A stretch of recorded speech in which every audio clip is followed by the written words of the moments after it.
भ्राता जी, यह ना तो कुछ बोलते हैं, ना ही आके बोलते हैं। लक्ष्मण, उपदेश लेने का यह भला कौन सा तरीका है, और यह तुमने कहां से सीखा है? जाकर उनके पांव की तरफ खड़े हो जाओ और फिर उन्हें बुलाओ।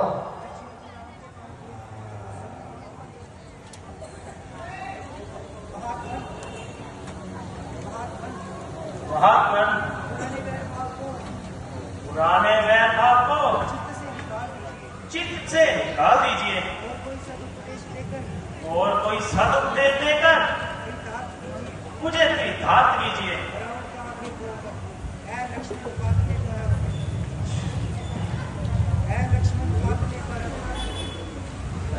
लक्ष्मण,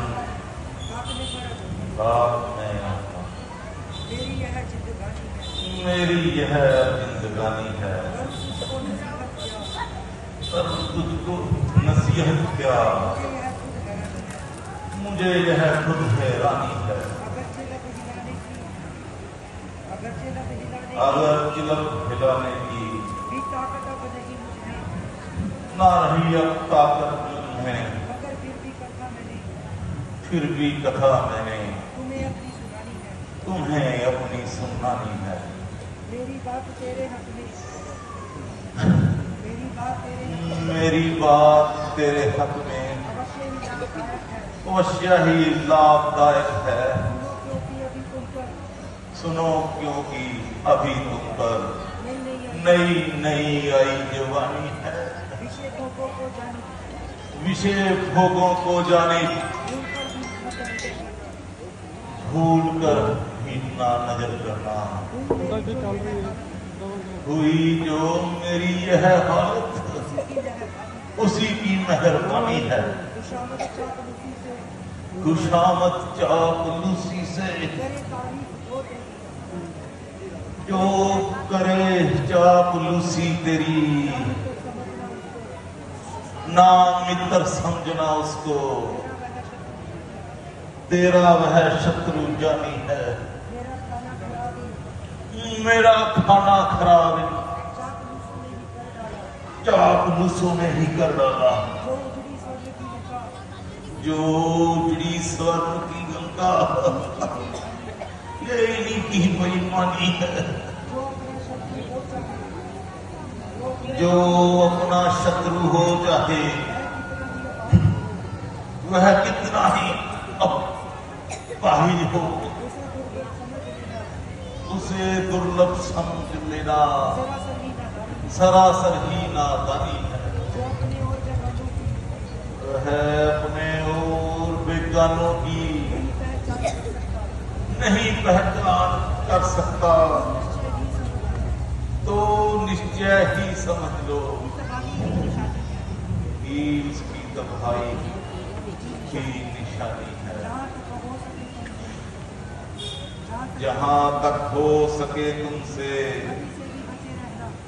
बदी से भी बचे रहना। बरकदा जो करोगे एक दिन वह पेश आनी है। अगर देता काल अवसर तो मैं और कुछ भी कहता, मगर दम रुक गया अब आ गया आंखों में पानी। मेरा कहना है लक्ष्मण, लोहे दिल पर नक्श करने ना नफरत इसलिए करना कि ये रावण की जवानी है। अब वक्त आखिरी है मेरा। तुम कान धारण करके सुनना। बातें एक दो तुमको मैं जो सुना रहा हूं, जिस घर में फूट होगी वह घर तबाह होगा। मेरी तरफ भी देखो, क्या फल मैं पा रहा हूं।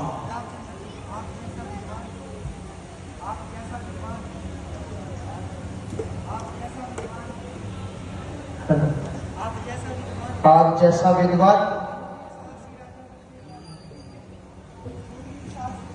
यूरवीर साहसी राजा बनने का मुझे स्वयं बड़ा अफसोस है, किंतु ऐसा ही होना था। इसमें ना मेरा अपराध है और ना ही आपका दोष है। मेरा अपराध माफ करो अकबर, क्योंकि जो मनुष्य मृत्यु के सामने किसी प्रकार का पैर भाव रखता है वह निसंदेह बुद्धि का हीना है, और जो मरे के साथ शत्रुता करता है वह भी परले सिरे का कमीना है।